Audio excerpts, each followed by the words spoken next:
Today,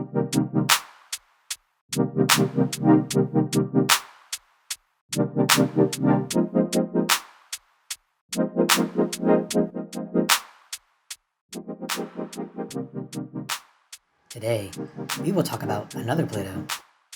Not really, but its story is similar to Pluto. Ceres, named after the Roman god of agriculture, was discovered in 1801 by Giuseppe Piazzi when people didn't bathe often. Did you know that Ceres is almost the same size as Texas? Does this mean Texas can be its own planet? It might as well be.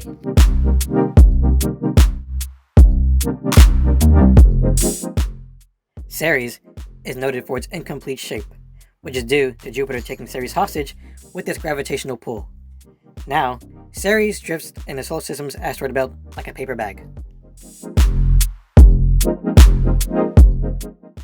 Despite its fate, Ceres sticks out as a celestial body due to a few factors. Number 1.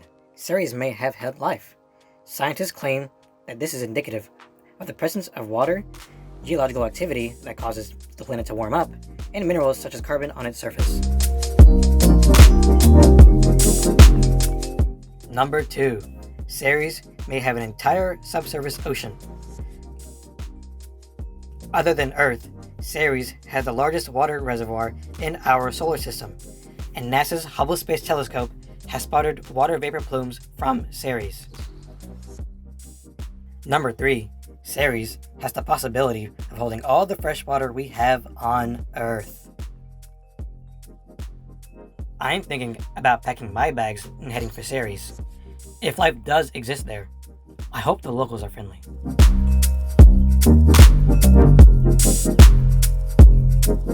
Number 4. Ceres has cryovolcanoes.